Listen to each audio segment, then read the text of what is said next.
Eleanor Thompson had always considered the buzzing in her ears as just another inconvenience in her methodical life at the neuroscience lab at Harvard University.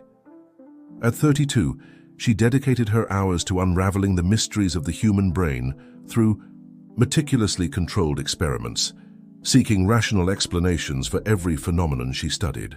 What she didn't know was that the persistent sound, which had accompanied her since childhood, was about to reveal a purpose far greater than any scientific discovery she had ever made.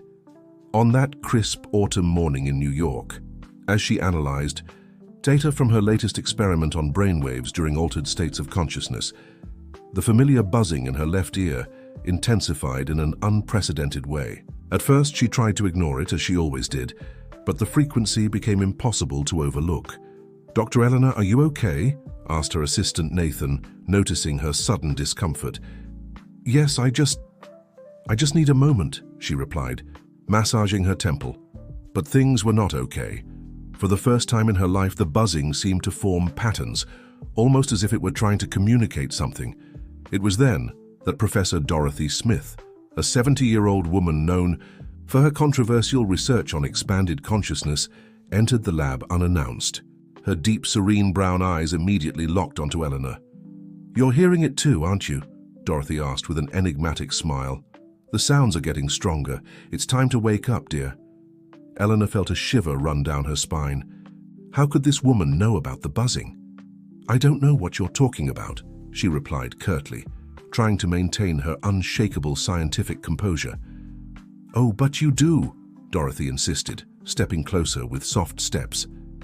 "How long? Have you been ignoring the signs? The whispers in your left ear that make you question everything you think you know about reality?" The lab seemed to spin around Eleanor. Dorothy's words reverberated in her mind, synchronizing with the buzzing in an inexplicable way. Long buried, memories began to surface.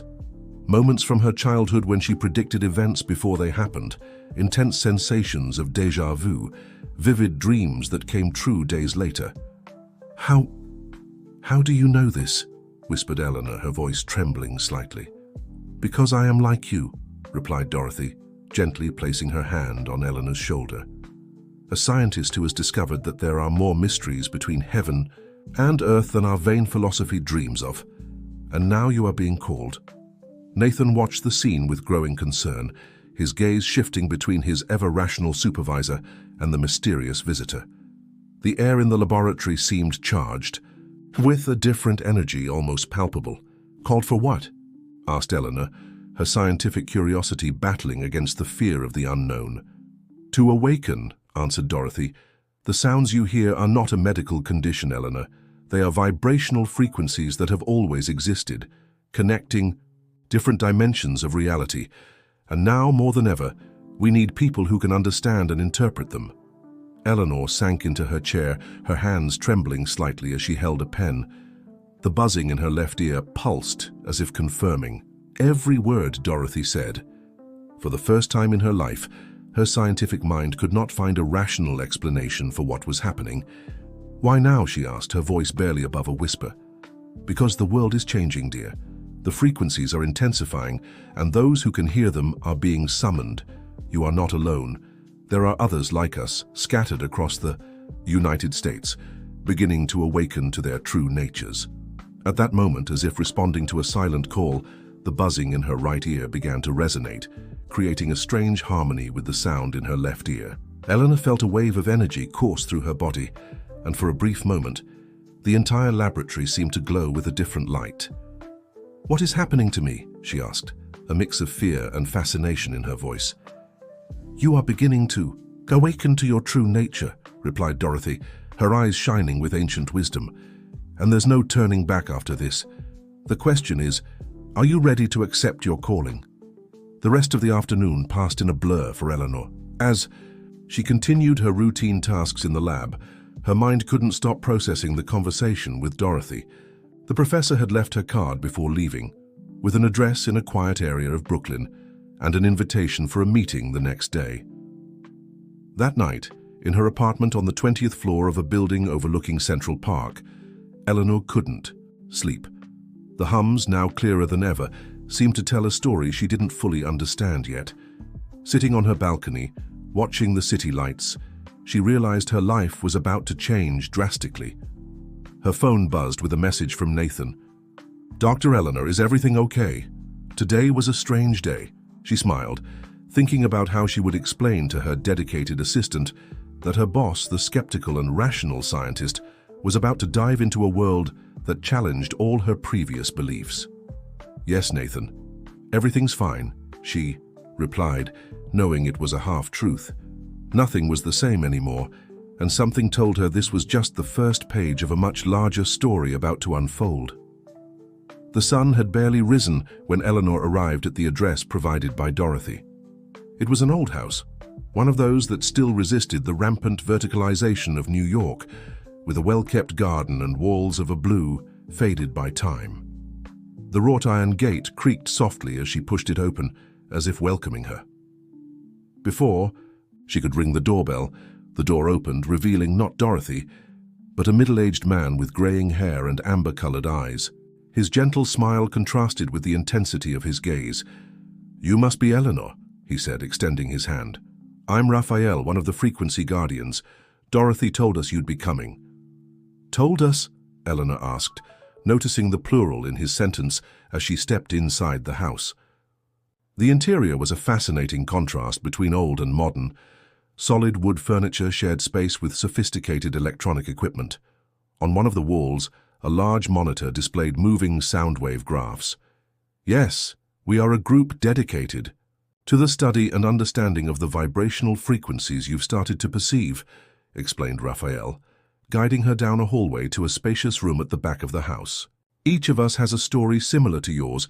Scientists, doctors, teachers, people who were once confronted with something they couldn't explain through conventional logic." In the room, 5 other people were seated in a circle, including Dorothy. Eleanor immediately recognized one of them, Marianne White, a renowned neurosurgeon who had mysteriously disappeared from the medical circuit 2 years ago. "Dr. White?" Eleanor couldn't contain her surprise. "I've read all your papers on altered states of consciousness during surgeries." Marianne smiled, her green eyes gleaming with a mix of wisdom and amusement. "And now you're about to discover why I stopped publishing them." The buzzing in Eleanor's left ear intensified again, but this time she didn't fight it. There was something different in the air of this room, an energy that seemed to amplify the frequencies she was hearing. "Sit down, Eleanor," invited Dorothy, pointing to an empty chair in the circle. "It's time for you to learn your true story." As soon as she sat down, Eleanor noticed crystals strategically placed in the corners of the room. In the center of the circle, a small water fountain created a soft, constant sound that surprisingly harmonized with the buzzing in her ears. "What do you know about your family, Eleanor?" asked a woman with indigenous features who introduced herself as Irene.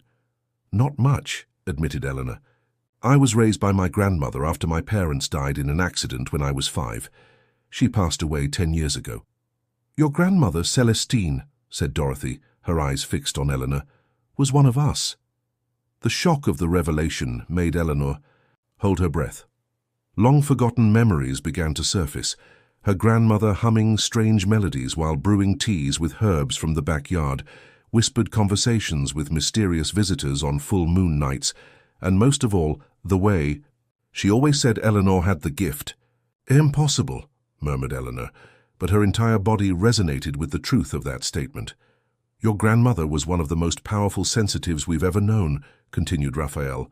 "She could not only hear the frequencies but interpret them with extraordinary accuracy.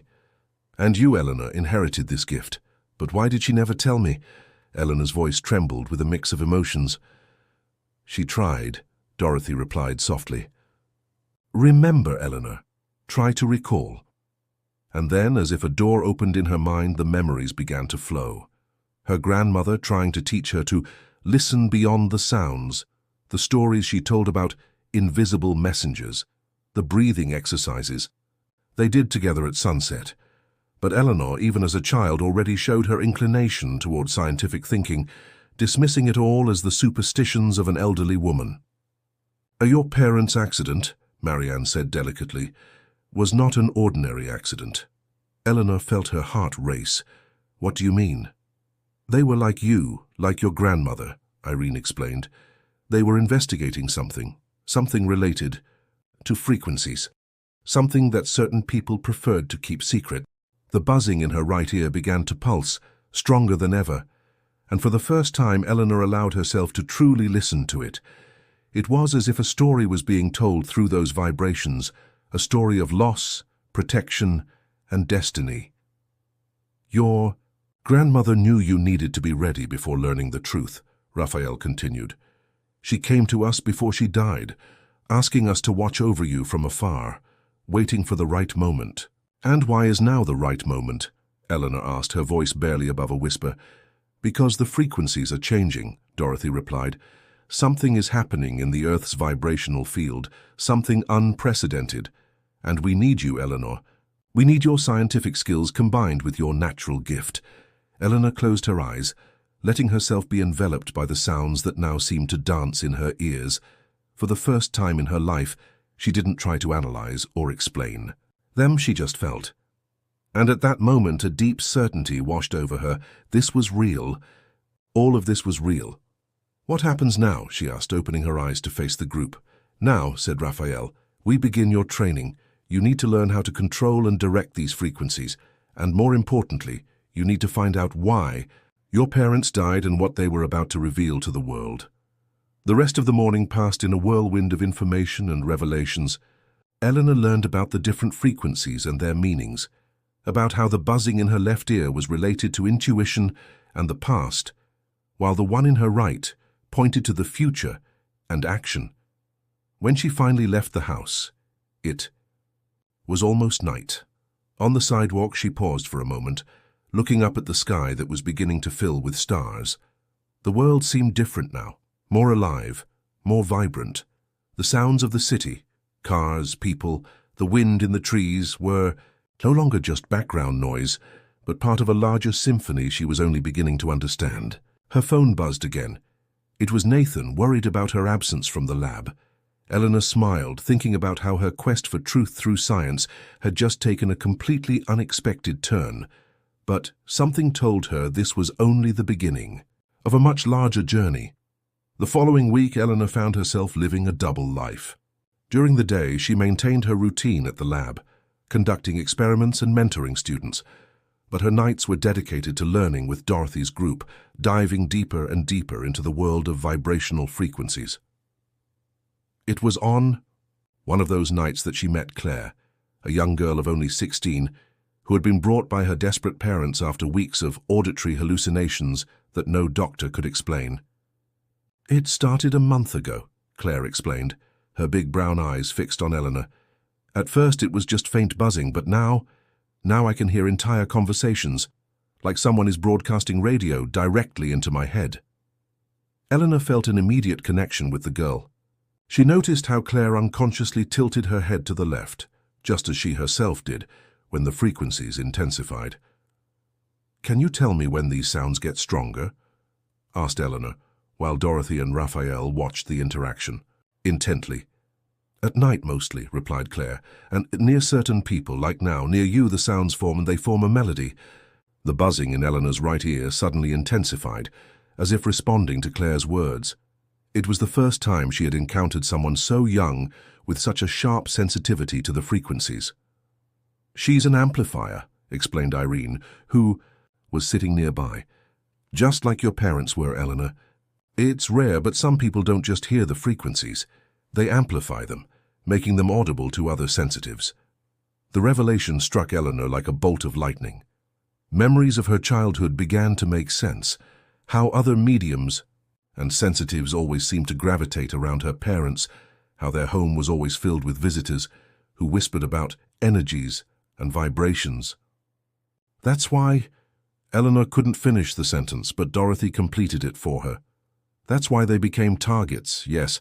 An amplifier can make the frequencies accessible to many more people. That scared those who prefer to keep these gifts restricted to a small group." Claire looked from one to the other, confused but intensely interested. "Did you lose your parents too?" she asked Eleanor. "A long time ago," Eleanor replied softly. "And now I understand that it might not have been a simple accident."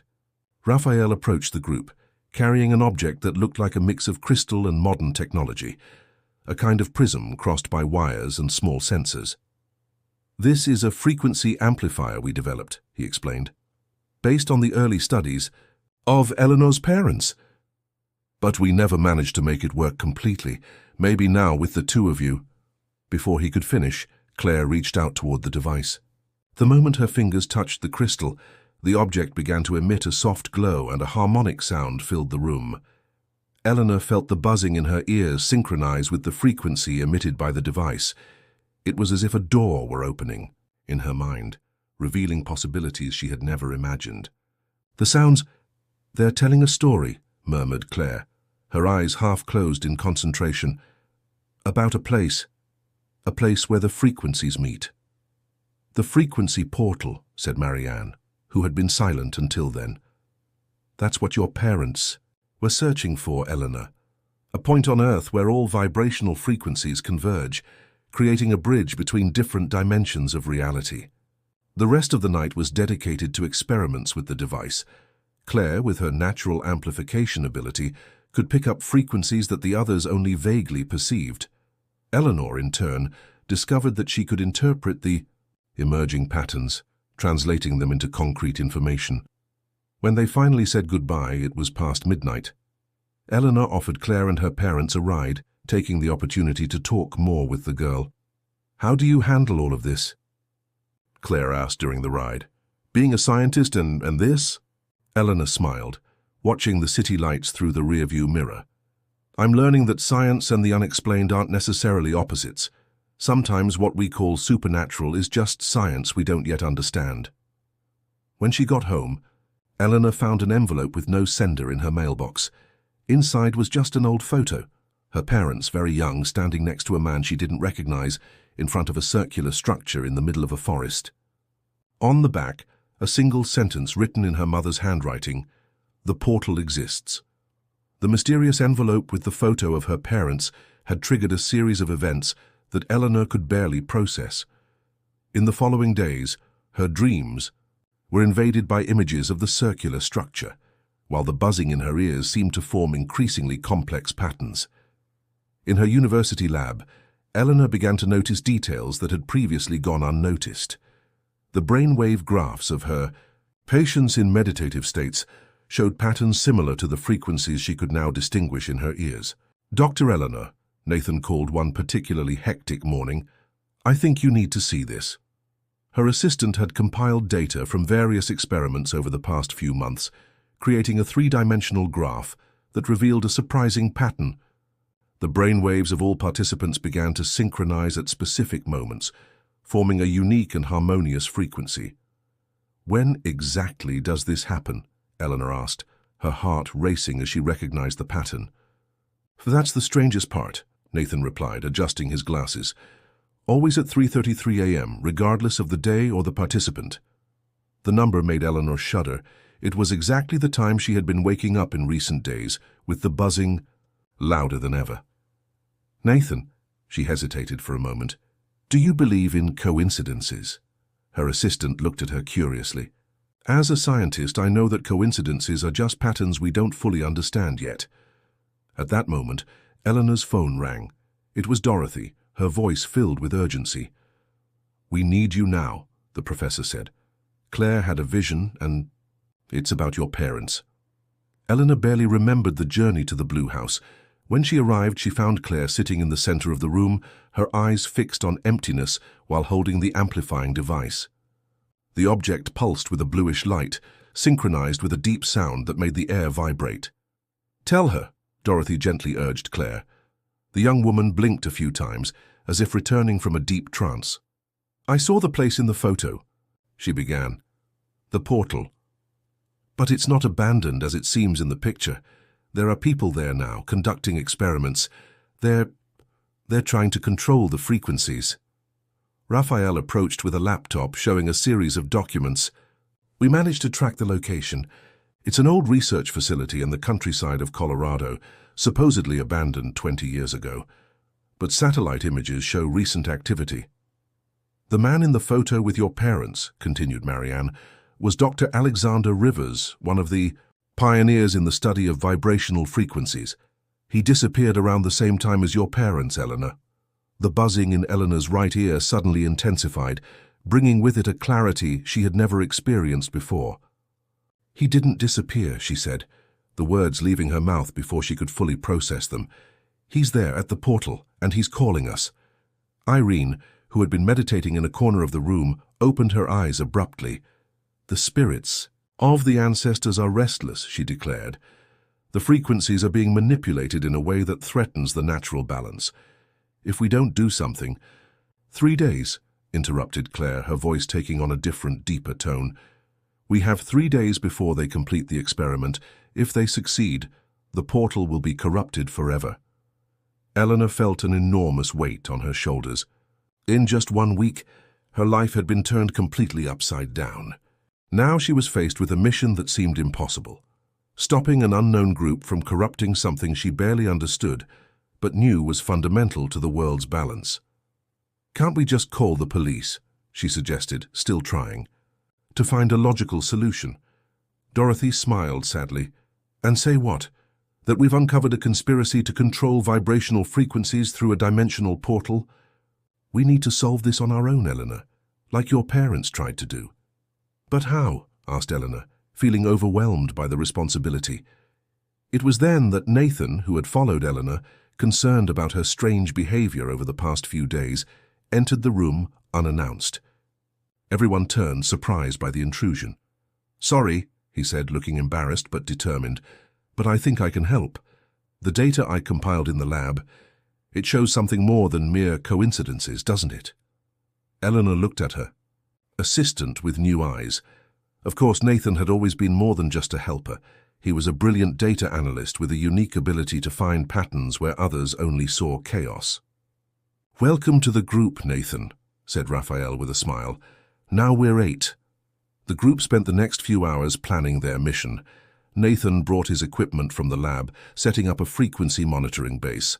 Claire, with her amplification ability, began working with the device to try and map the exact location of the portal.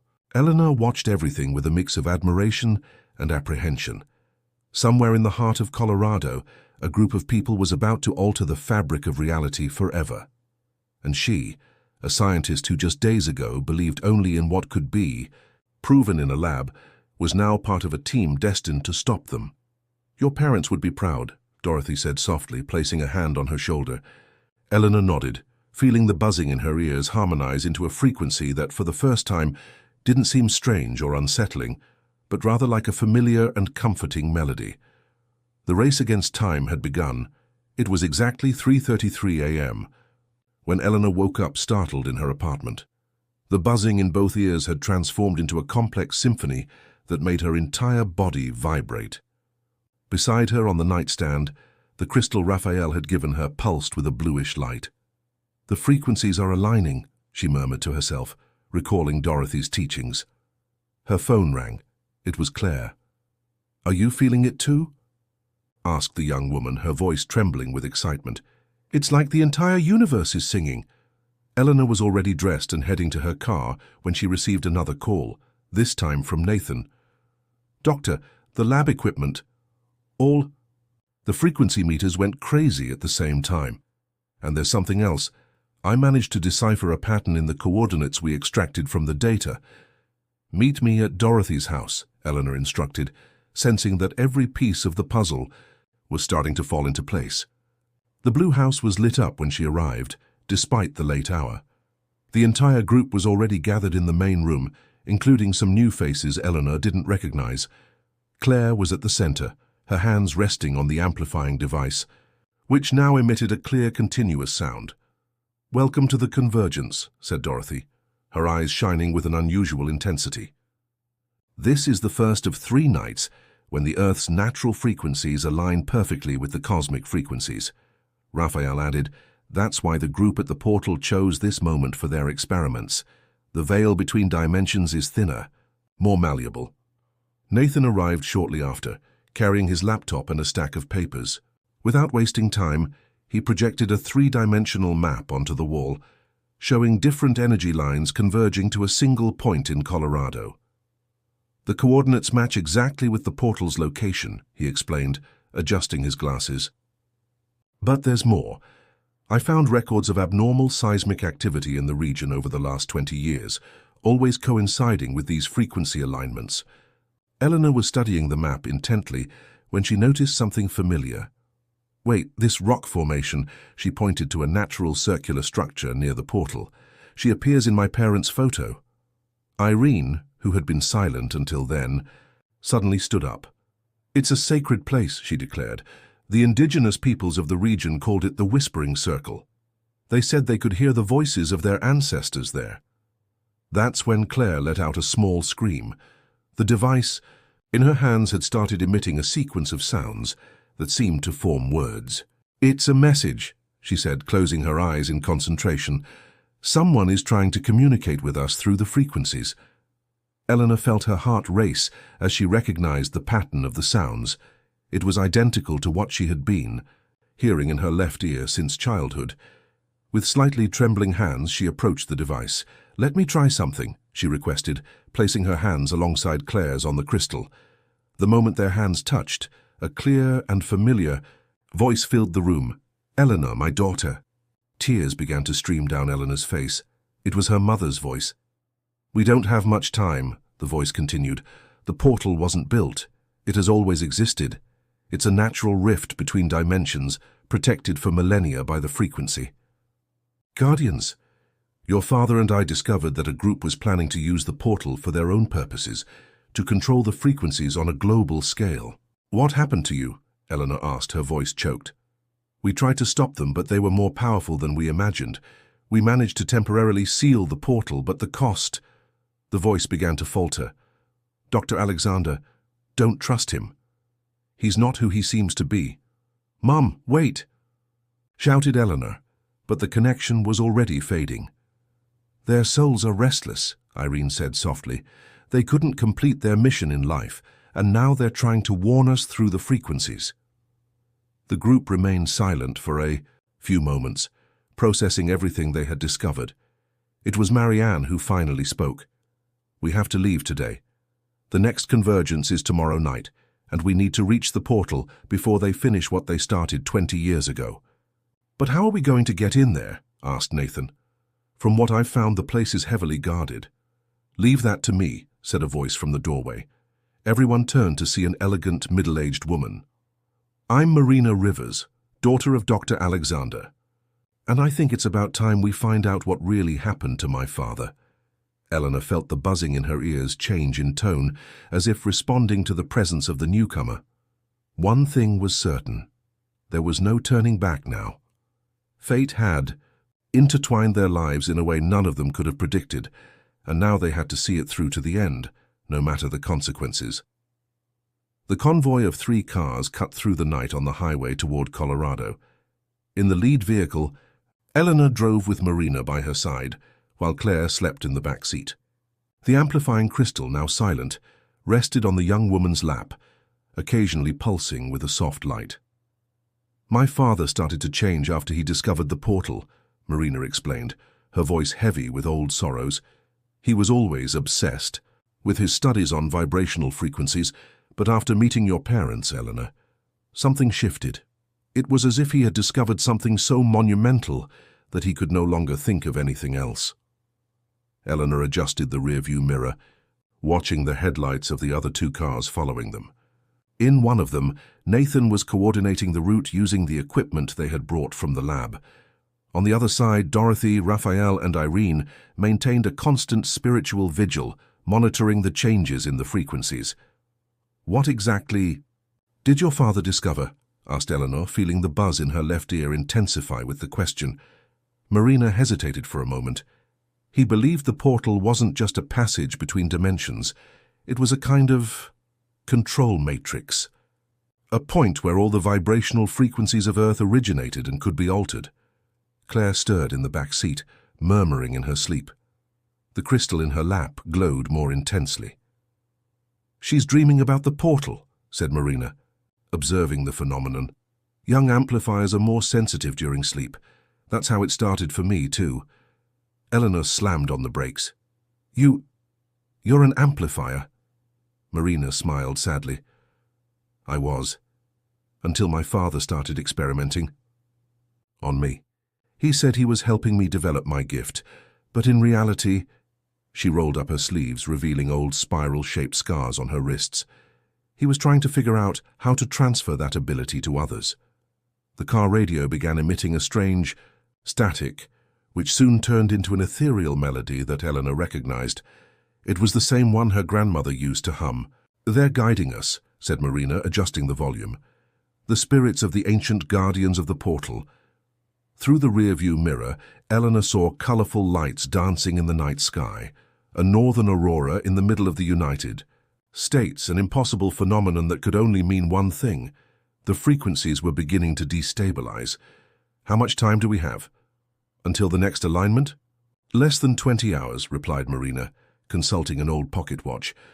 "But it's not just that. According to my father's calculations, which I found in his journals, each attempt to manipulate the portal weakens the barrier between dimensions. If they try again, what happens? The veil completely breaks, and when that happens, it won't just be a controlled passage between dimensions. It will be a total collapse of reality as we know it." Claire woke up startled, her eyes wide. "The voices, they're stronger. They're singing about a ritual, something about sacrifice." The crystal in her lap began to vibrate violently, projecting holographic images onto the car's ceiling, ancient symbols that moved and transformed. "Those are the same markings my father had in his journals," whispered Marina. "It's an ancient language from the first guardians of the portal." Eleanor felt a sudden dizziness. The buzzing in her ears had synchronized, creating a frequency that made her entire body resonate. Images began to flash in her mind. Her mother hunched over the same symbols, her father building some kind of device, Dr. Alexander watching everything. From the shadows. "We need to stop," she announced, spotting a rest area ahead. "There's something we need to figure out before we reach the portal." The small convoy pulled over to the side of the road. As the others gathered around the cars, Eleanor, Marina, and Claire formed a triangle around the amplifying crystal. "If you two are amplifiers," said Eleanor, "and I can interpret the frequencies, together we can establish a stronger connection," Marina added. "Maybe we can discover what really happened that night." The three held hands with the crystal at the center. Claire began to hum softly, a melody that seemed to come from somewhere beyond time. Marina closed her eyes, her scars beginning to glow with their own light. And Eleanor. Eleanor finally stopped fighting the buzzing in her ears. The world around them disappeared. They were now in another place, another time.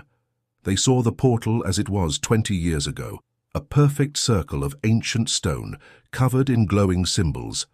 Figures moved in the dim light. Eleanor's parents, younger, working furiously on some kind of equipment. Dr. Alexander watched from a distance, his hands moving in strange patterns. "He's manipulating the frequencies," Marina murmured, "but not to seal the portal. He's trying to open it completely," Eleanor finished, her heart tightening as she saw her parents realize the betrayal too late. The vision shifted, sped up. They saw the exact moment everything went wrong, the portal beginning to pulse with a malevolent energy. Eleanor's parents trying to reverse the process, Dr. Alexander revealing his true nature, something not entirely human. "Father, what have you become?" Marina whispered, tears streaming down her face. Dawn found the group in a small inn in the nearest town to the portal. Eleanor couldn't sleep, the visions from the previous night still vivid in her mind. On the balcony of the room, she watched the sun rise behind the mountains of Colorado, while the buzzing in her ears formed a melody that seemed to tell the story of those ancient lands. Nathan gently knocked on the door. "I brought coffee," he announced, entering with a tray. "And a few more discoveries." He opened his laptop, displaying a series of ancient documents he had digitized overnight. "I found historical records of the region. The Whispering Circle isn't just a dimensional portal, it's a convergence point of ancient energy lines that indigenous peoples called the Paths of the Spirits." Eleanor held the coffee cup with both hands, feeling the comforting warmth. "How did you get access to these records?" "Your grandmother," Nathan replied with a smile. "She was a tireless researcher. I found her name in several documents at the local library. She was here, Eleanor, studying the portal long before your parents." The buzzing in Eleanor's right ear suddenly intensified. "The sounds, they're different today, more urgent." "The frequencies are shifting," Dorothy said, entering the room without warning. "What you saw last night changed something fundamental in the vibrational field. It's as if time itself is starting to bend." Claire appeared shortly after, still pale from the previous night's experience. The amplifying crystal in her hands pulsed with an erratic rhythm. "They know we're here," the young woman announced. "I can feel other presences. They're not human, but they're not spirits either. It's like they're made of pure frequency." Marina, who had been meditating in the next room, joined the group. "They are the Shadow Guardians," she explained. "Entities that my father, that thing that became my father, managed to bring through the portal. They feed on vibrational frequencies, corrupting them." Raphael and Irene arrived carrying maps and equipment. "We got a more precise reading of the area," said Raphael, spreading a map on the table. "The portal is at the center of a perfect geometric pattern formed by ancient megalithic structures. It's as if the entire valley was designed to amplify and channel the frequencies. But there's something more," added Irene, her eyes filled with concern. "The readings show that the portal isn't just active, it's unstable. It's as if it's bleeding energy." Eleanor closed her eyes, focusing on the hums. Now that she knew more about their true nature, she could almost see the frequencies, like threads of light weaving through the air. "We need a plan," she finally said. "We can't just go there and hope for the best." "Actually," Marina interjected, "we already have a plan. Or rather, your parents did." She pulled a small leather-bound notebook from her bag, its pages yellowed with age. "This was your mother's journal, Eleanor. I found it among my father's things. In the last pages there are detailed descriptions of a sealing ritual. They knew something like this could happen and left precise instructions." The group gathered around the journal, studying the carefully drawn symbols and diagrams. The elegant handwriting of Eleanor's mother described a complex process involving the synchronization of different vibrational frequencies. "It's a 3-part ritual," explained Marina. "We need an amplifier to establish the initial connection." "Claire," said Eleanor, looking at the young woman, "an interpreter to translate and direct the frequencies." "You, Eleanor," added Dorothy. "And a frequency sacrifice," Marina concluded softly. "Someone who carries the blood of the original guardians to seal the portal permanently." A heavy silence fell over the group. Eleanor felt her heart pounding in her chest as the implications of that revelation became clear. "Oh," said Claire firmly, "there must be another way."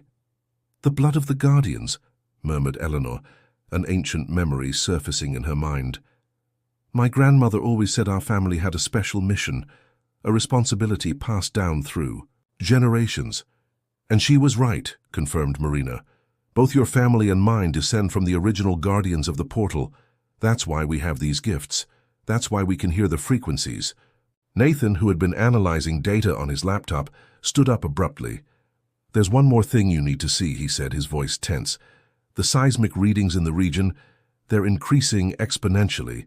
If this continues, the portal will collapse on its own," Raphael finished.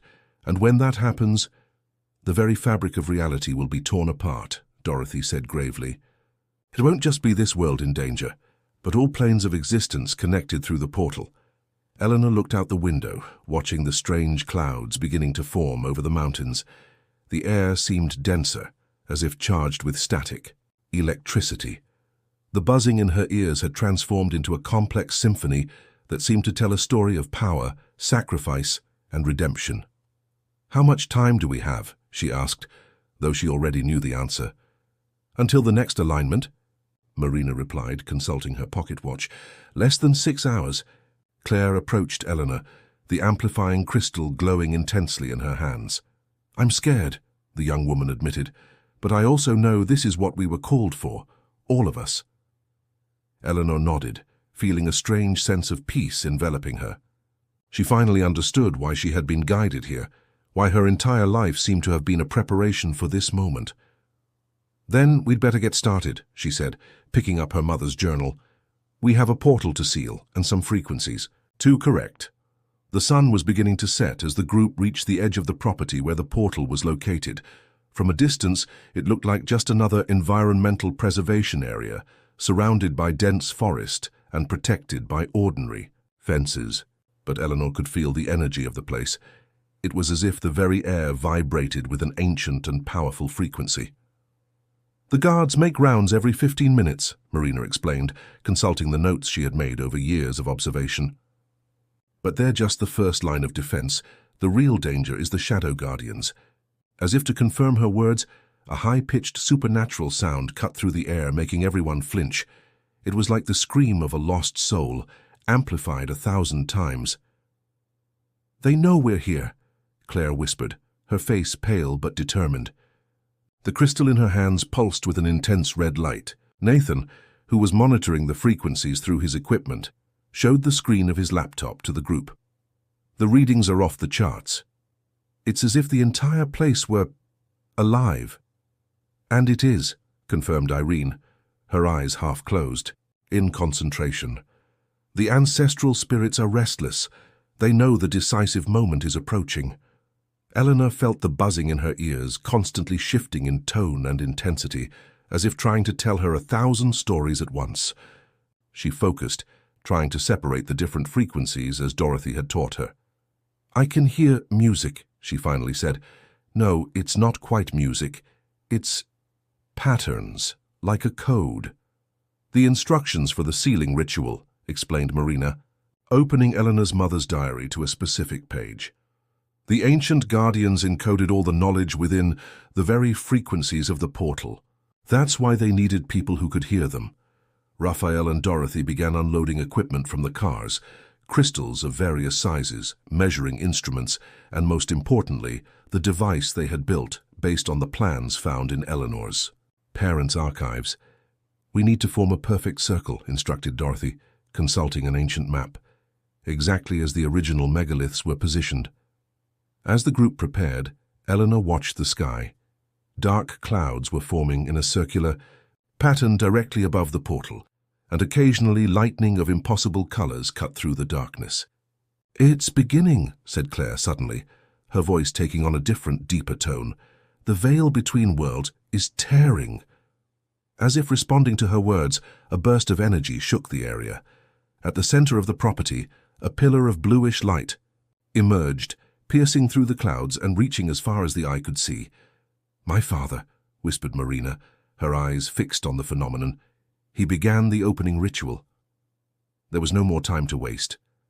The group moved swiftly through the vegetation, guided by Marina, who knew every inch of the terrain.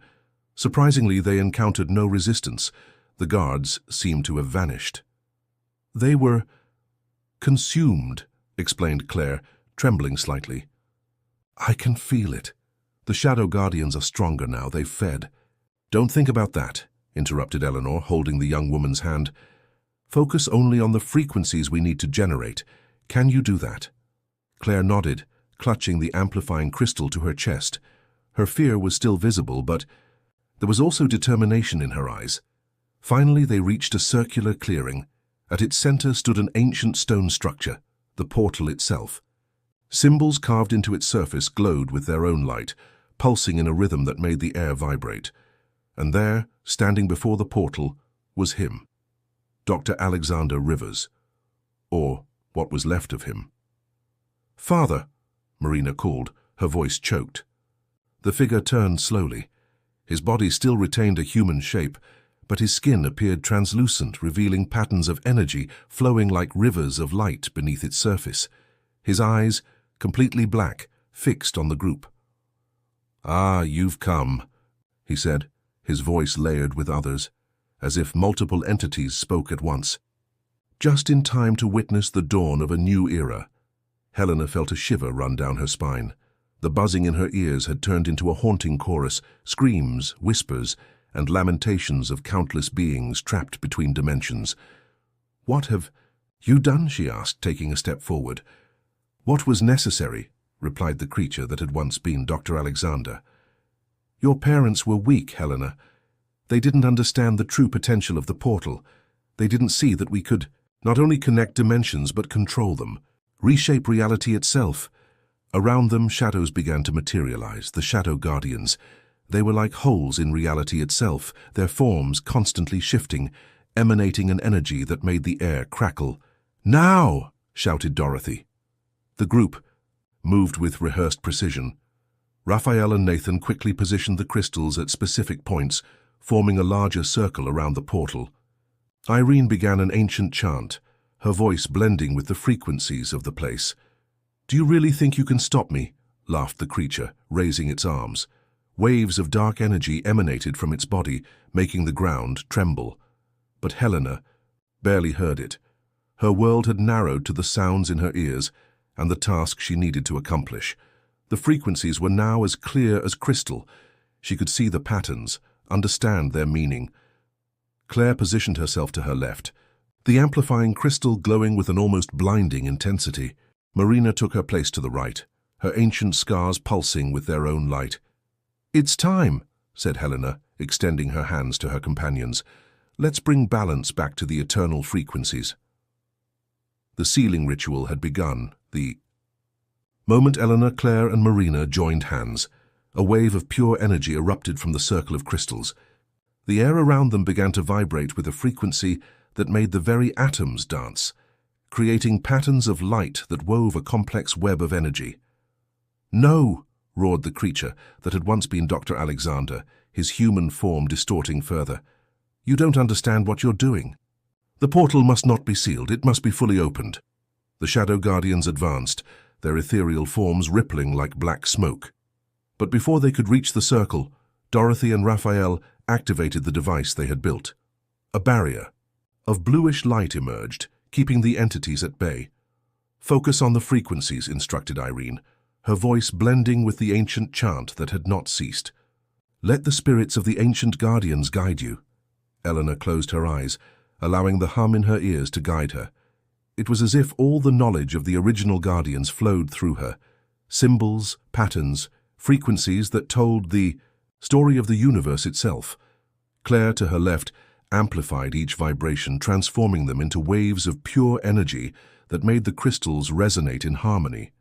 The device in her hands now glowed with every color of the spectrum, pulsing.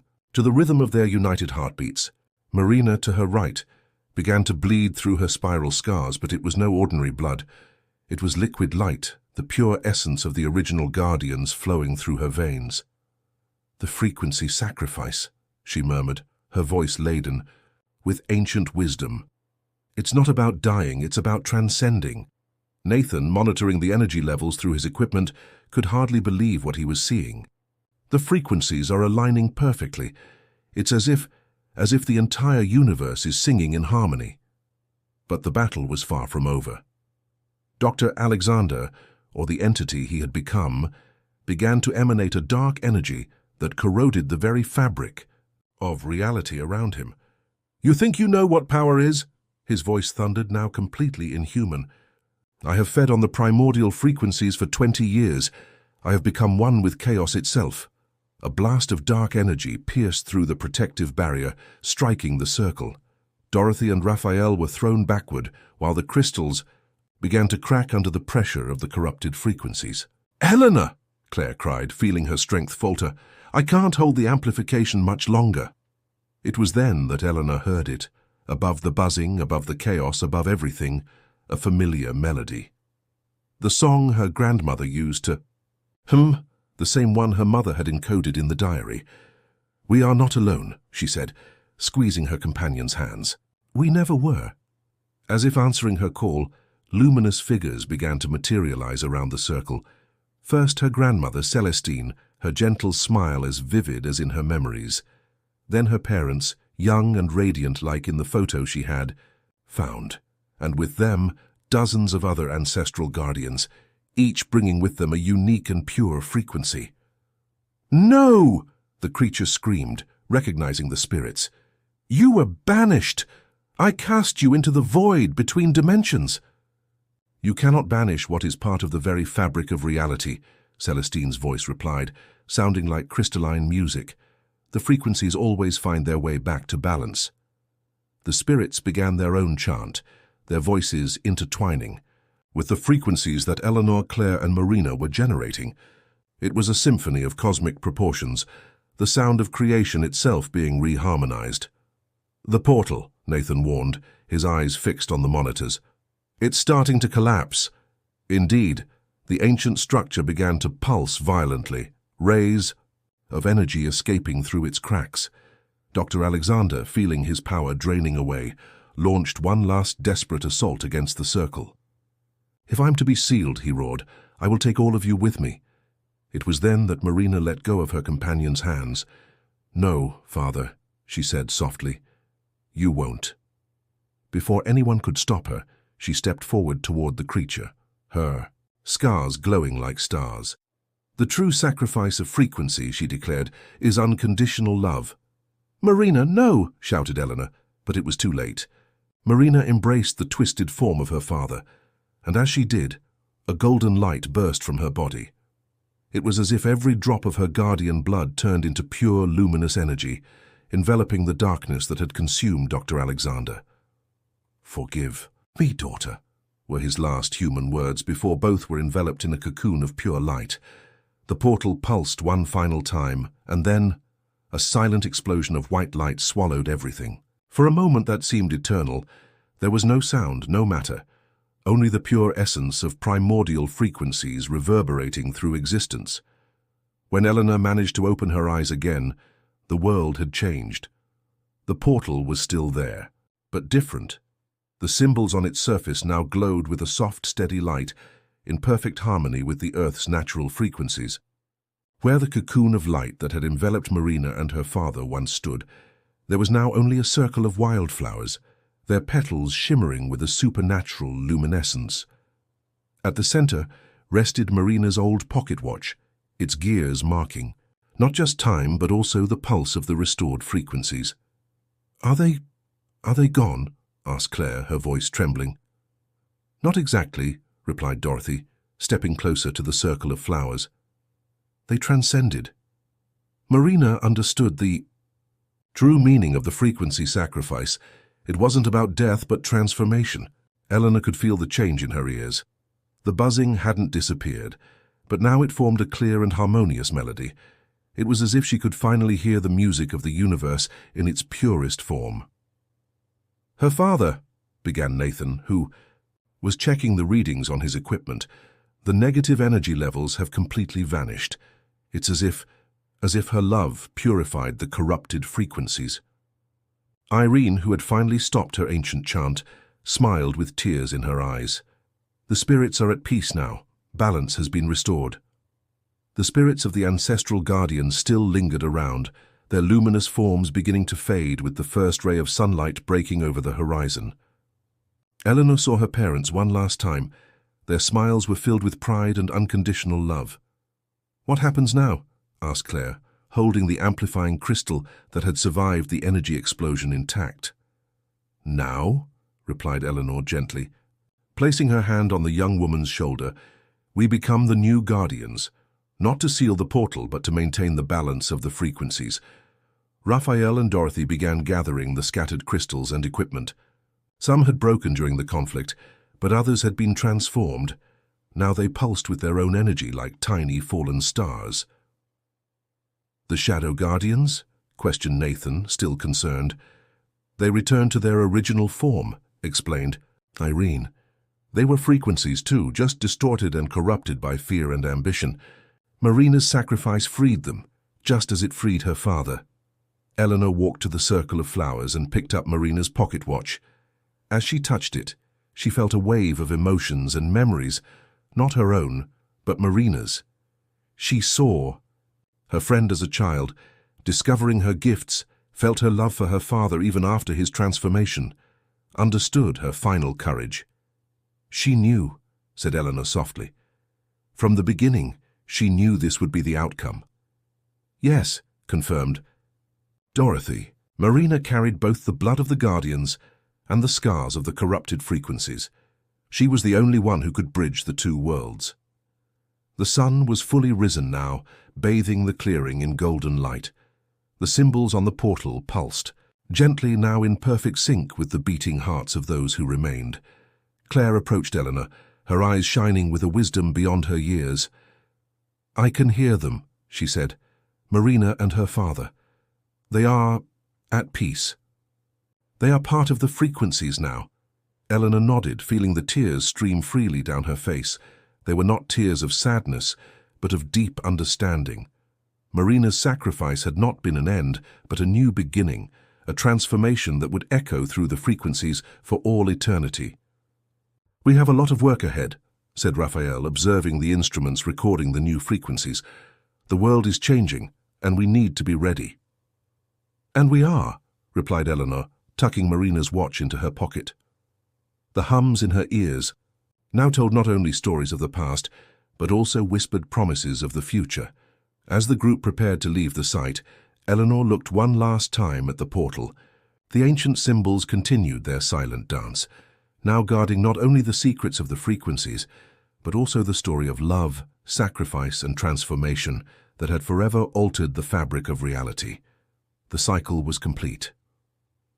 A new chapter was beginning, written in the eternal frequencies that connected all beings, all worlds, all dimensions, and somewhere in the subtlest vibrations of the universe, Marina and her father danced their own symphony of redemption, their spirits finally free to resonate in perfect harmony with the music of the spheres. For a moment, Eleanor thought she heard her grandmother's joyful laughter mingling with the morning wind, and she smiled. The eternal sounds would continue their song, and now she finally knew how to listen to them.